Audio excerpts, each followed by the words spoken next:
do, ishte zotëria, aty, u morë raporti i Barit, u konfirmua kyllë raporti nga gjithë shtetet antarëve, u hap çelja e mbylljes të grup kapitujve, si që kam thënë, që sot kishe një ndryshim nga opinioni publik, se kemi që nga janari, sa është mbyllur në dhjetor grup kapitulli i fundit, që është qelur, që nga janari dhe deri tani, janë mbyllur negociatat.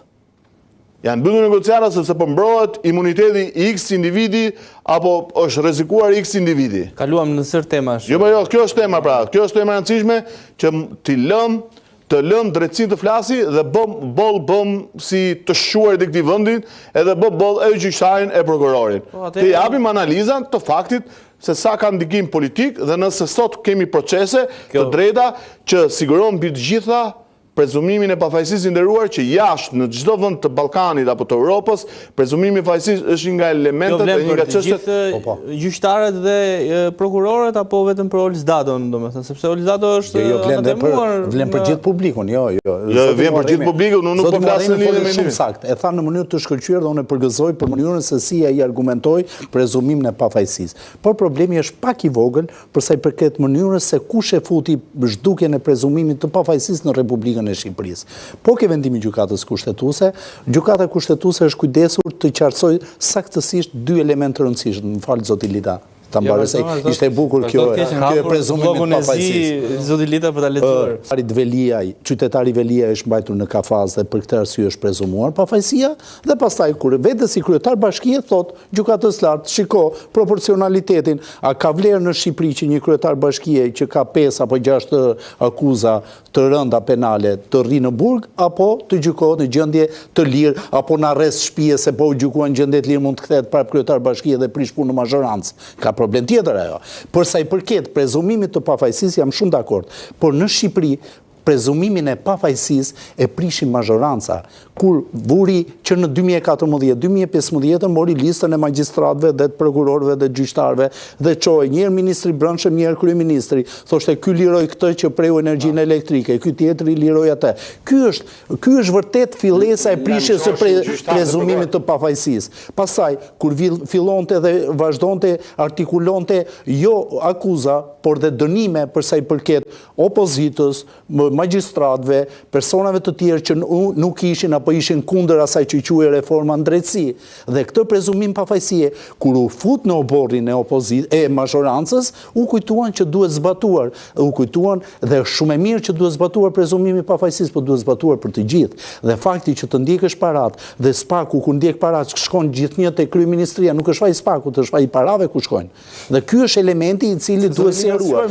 Përsëri, unë zoti Muharremi e përgëzoj për një analizë shumë të theksuar që i bëri faktit që na duhet në demokracinë shqiptare dhe për raportin e Ibarit. Atë që fillon hetimin dhe pastaj ti duhet të japësh fajsi apo pa fajsi. Është një Ibari pihet me ujë pa ujë. Ibarin ta them unë pastaj se çfarë është dhe Ibari, se i hiqja inë edhe pastaj do të them. Kemi bërë këtë Ibari. Jo, do ta shpjegoj, në rast se do të ta them dhe Ibarin. Ne kapitulli 23 dhe 24 i Ibarit janë ajër. Po gjithsesi. I bëjmë gol Brazilit pra. Gjithsesi, po pra, gjithsesi.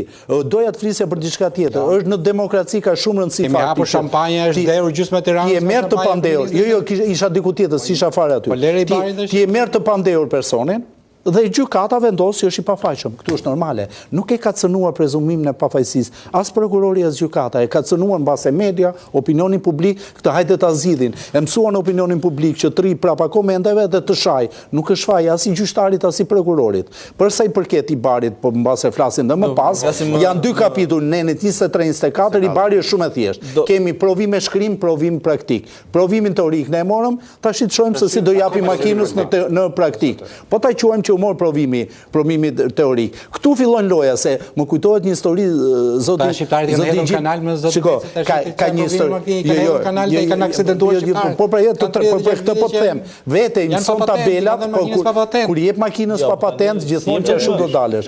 Më kujtohet një histori protestuar në këtë vend pa patent ka qenë. Kjo puna i Barit më kujton një histori kur thoshte një prokuror tek ne, thoshte unë në hetim të çaj, çaloj pak në gjykim. Po të gjithë në hetim të çajm, nëse ulemi ke kompjuterit dhe shkruajmë çfarë duam. kur vete përballë gjyqtarit është loja. Dhe kjo histori e i barit. Mbarove teorinë kur të veshke praktika është puna, se ligjet ti mund t'i shkruash të gjitha.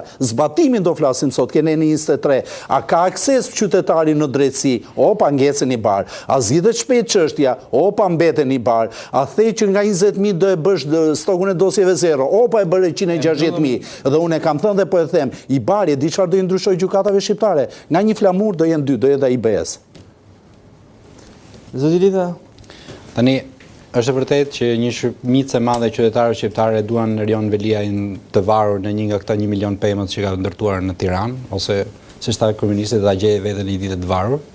Por unë si qytetar dua që atij t'i sigurohet një proces i simbolik tjetër, jo me vetvrasje dhe me varje, Lita. Të lutem. Bëri lajmin. Ideja është që Erion Veliaj duhet të sigurohet një proces i drejtë dhe i rregullt ligjor dhe duhet i garantohen të drejtat e njeriut. Dhe kjo është e padiskutueshme. Vlen për Erion Veliajin, vlen edhe për atë personin i cili kishte vjedhur në supermarket se kishte uri dhe gjykata e dënoi. Kështu që ne duhet të themi qytetarëve të vërtetën. Pse Erion Veliaj është në qeli prej 13 muajsh dhe kjo është certifikuar nga një sër gjykatësish. Pra në disa shkallë nuk ka luajtur Menç, Olsdado dhe Altin Domani, por ka 10-15 gjykatës të ndryshëm që i kanë lexuar dosjen dhe kanë dhënë të njëjtën vendim, përfshirë edhe ata të gjykatës kushtetuese.